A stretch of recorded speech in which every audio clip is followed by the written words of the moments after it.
Hello, little artist. Today I want to introduce one of the cutest and most fascinating animals in the world. Once you see it, you might instantly fall in love with it. It's called the red panda. When people hear the word panda, they usually think of the giant panda, the big black and white bear. But the red panda is actually a completely different animal. In English, we call it the red panda or lesser panda. It has a small body, reddish brown fur, a white face, and a long, fluffy tail. Just looking at it, a red panda is enough to make most people smile because they look so cute. So in this video, I like to talk about four things: what a red panda is, and where it lives, and what it eats, and why is it endangered. Yes, they are endangered. And then I'm drawing two red pandas along the way while I'm explaining about this cutest animal. And I will also tell you how we can draw red panda and use it in art. So what is a red panda? First, let's talk about briefly about what a red panda actually is. Red pandas are small mammals with reddish brown fur, a white face, and a long fluffy tail. At first glance, many people think they look like a fox or a raccoon. Some people even ask, is it a cat? Is it a small panda? But scientifically, it belongs to its own unique family, and it is more closely related to raccoons than to giant pandas. When I look at a red panda, I always feel like I'm looking at a stuffed toy. Exactly, right? And the face is very round and the expression is gentle. The white markings around the eyes, even thinking about it makes me giggle because make it look soft and kind and so cute. Zoo visitors who stand in front of the red panda exhibit almost always say, "Oh my gosh, it's so cute." Yeah. And I think that reaction comes from the face and the overall soft appearance. You know, the how can you not say, "Oh my gosh, it's so cute." Have the wow when you look at the fluffy fur, right? Now let's look more closely at the red panda's appearance, especially the details that are important when you draw it. So if you want to draw a red panda, try to remember these features. First, the face is round. It is not long. It is cute and soft. Second, the snout is short. If the nose is too long, it will look more like a fox. So keep the nose short and small. Third, the white markings around the eyes are very important. This white mask, like pattern, gives the red panda its gentle expressions. And remember, fourth, the ears are small. They're not triangular, but not too large. Fifth, the body is small and rounded with short legs. It looks like a little plump, like a plushy toy. Sixth, the tail is long and fluffy, like ring-like stripes, and the tail is big and soft. It almost looks like it can wrap around the body like a scarf. Finally, the color combination is very charming. So the mix of reddish brown, cream, black, and white.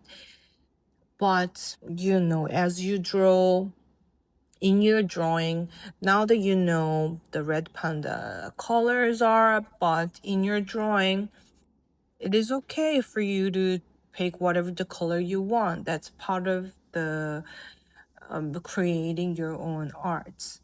But I wanted to tell you the actual red panda's colors anyway.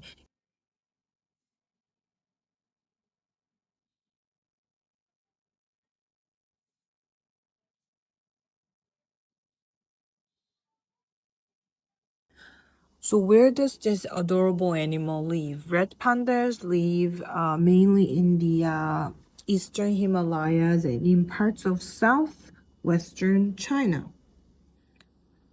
These regions are known for their cool mountain forests, especially forests with a lot of bamboo. Red pandas prefer these cool, high altitude areas. If the temperature gets too high, they can suffer from heat stress, so they need a chilly, comfortable environment. Red pandas spend a lot of time in trees. They're truly experts at climbing. Their paws are adapted to grip branches, and their long tails help them keep their balance when they move from branch to branch. So you can imagine a misty mountain slope in the Himalayas covered with dense trees and bamboo. Somewhere in the forest, a red panda is quietly moving through the branches. It almost feels like a forest spirit or the small guardians of the woods. Yes.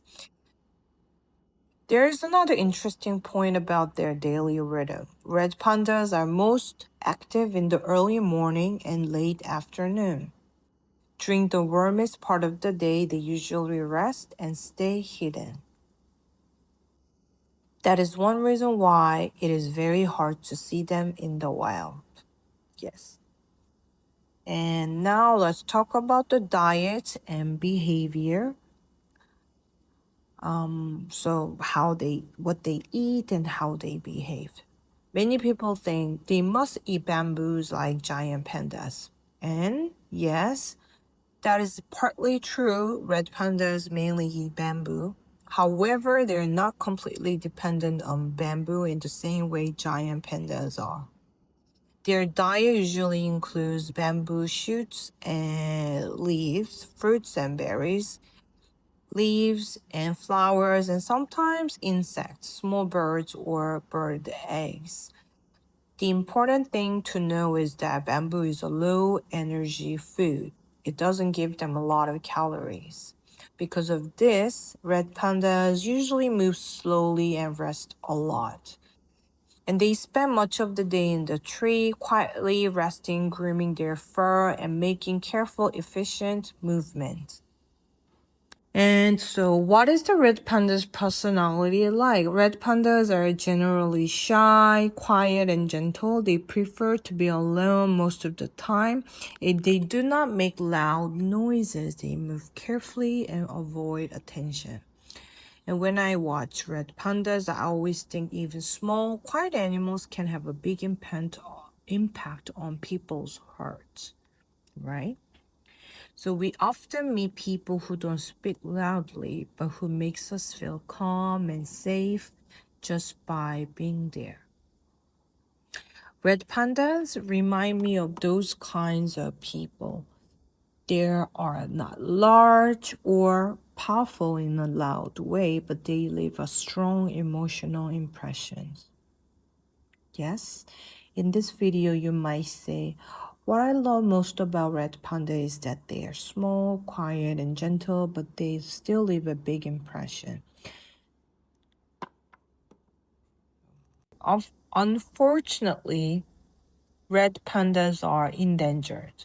Their numbers in the wild are decreasing, and they face several serious threats. The main reasons include habitat loss, poaching, and climate change. Yes, it's extremely scary. The global warming is definitely, I can feel in Korea, it's almost up to 40 degrees Celsius, which is unusual, abnormal, and I'm concerned. Back to the red panda's habitats information. So first, habitat lost. Forests are being cut down and replaced by farmland, roads, and human settlements. As a result, red panda lose their homes and their food sources. Second, poaching. Some people still hunt red pandas for their fur, for their tails, or to sell them illegally as pets. Oh my God. And this puts even more pressure on wild populations. Third, climate change. As global temperatures rise, the cool mountain forests that red pandas need are shrinking or changing. It becomes harder for them to find suitable places to live. So these issues are important for both children and adults to understand. Cute animals are not automatically safe just because people are like them. In fact, sometimes very cute animals become targets for illegal trade, which makes protection even more important. And that is why it is important to protect them and forests they depend on. Cute animals need care too, and red pandas are a good reminder that conservation matters. Finally, let's talk about how we can use the red panda in art and content. One idea is you could make a character out of it, to just draw them. And yes, how about making your own red panda characters, right? And now we've talked about the red panda's appearance, habitat, and lifestyle, diet, and personality, endangered status, and some drawings and content ideas. I hope this video helps you to learn more about the red panda or appreciate it more deeply if you already liked it. Thank you for watching my little artist. I hope you enjoyed learning about the red panda.